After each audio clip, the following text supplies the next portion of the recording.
Saudara-saudari yang terkasih, kita jumpa lagi dalam Pelita Hati hari ini, Kamis 13 April 2023, hari Kamis dalam Oktav Paskah. Bersama saya Romo Thomas Suratno SC dari Paroki Cilandak, Jakarta Selatan, mendengar dan merenungkan sabda Tuhan, yakni firman Tuhan yang tersurat dalam Injil Lukas bab atau pasal 24 ayat 35 sampai dengan ayat 48.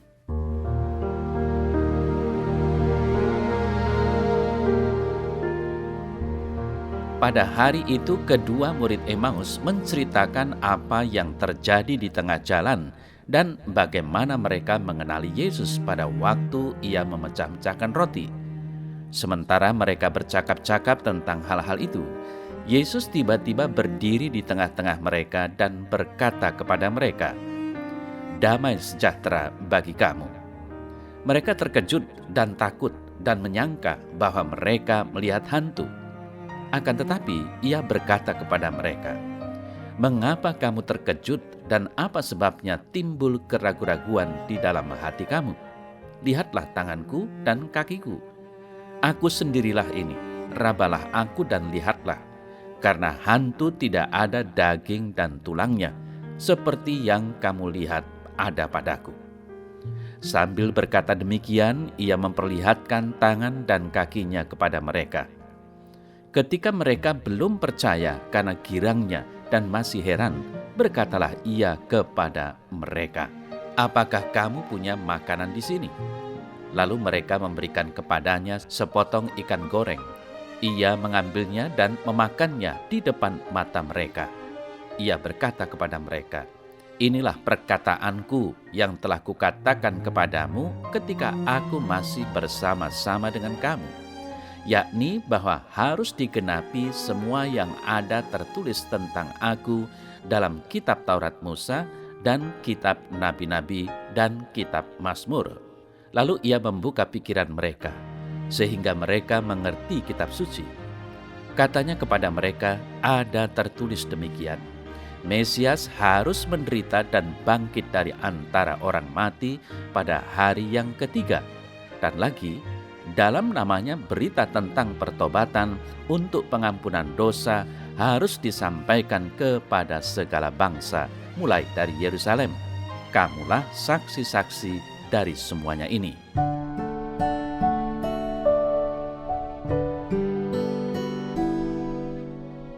Saudara-saudari yang terkasih, panggilan dan perutusan dari Tuhan bagi semua orang yang percaya kepadanya adalah menjadi saksi Kristus yang bangkit.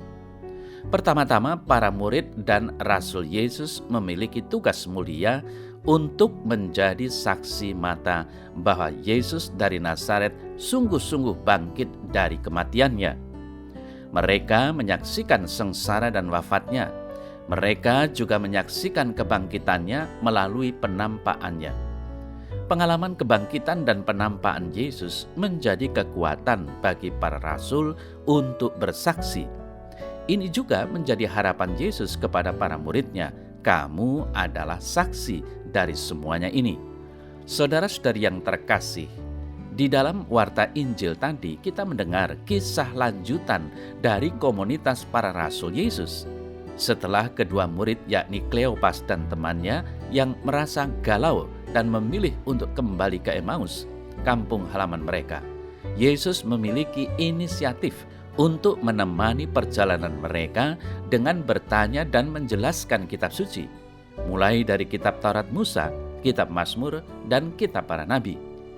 Penjelasan Yesus ini membuat hati mereka berkobar-kobar. Karena hari sudah menjelang malam, maka Kleopas dan temannya meminta Yesus, "Mane nobiscum Domine," atau "Tinggallah bersama kami ya Tuhan."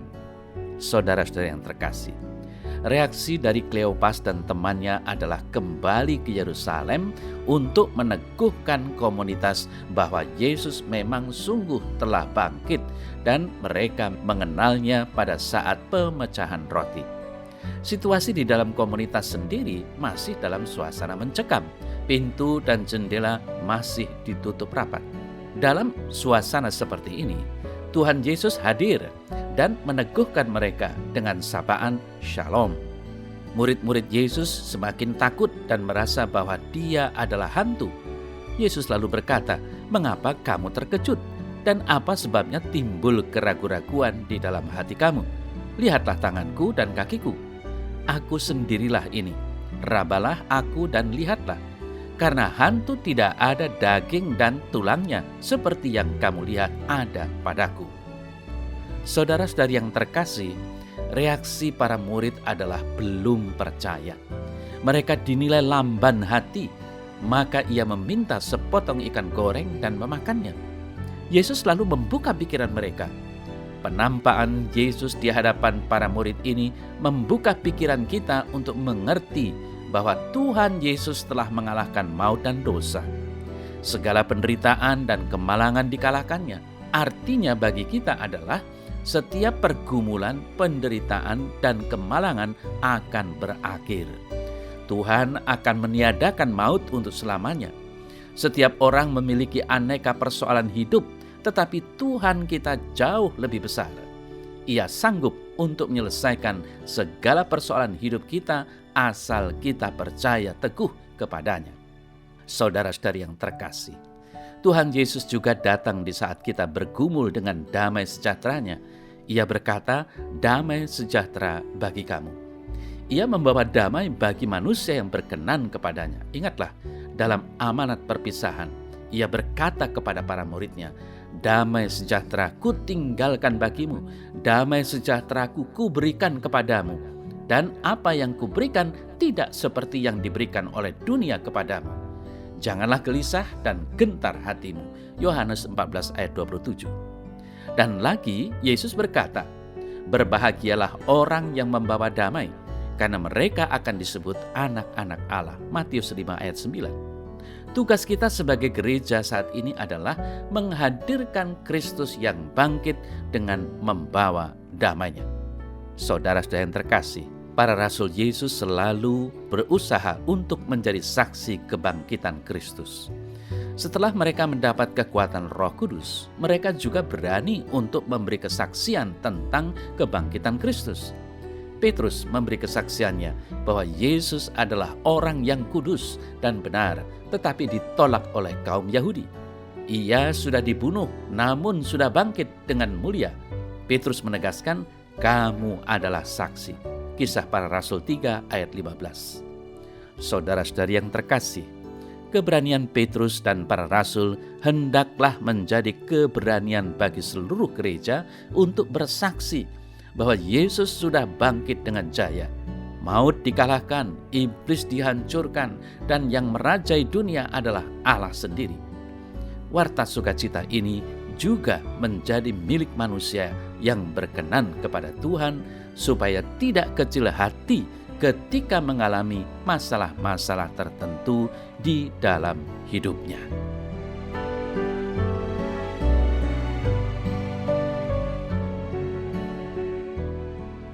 Dalam nama Bapa dan Putra dan Roh Kudus. Amin. Ya Tuhan Allah, bantulah aku untuk dapat bertumbuh dalam kasih-Mu. Mampukan aku tumbuh dan berkembang menjadi saksi-saksi-Mu yang setia di dunia ini. Terpujilah Engkau kini dan sepanjang segala masa. Amin.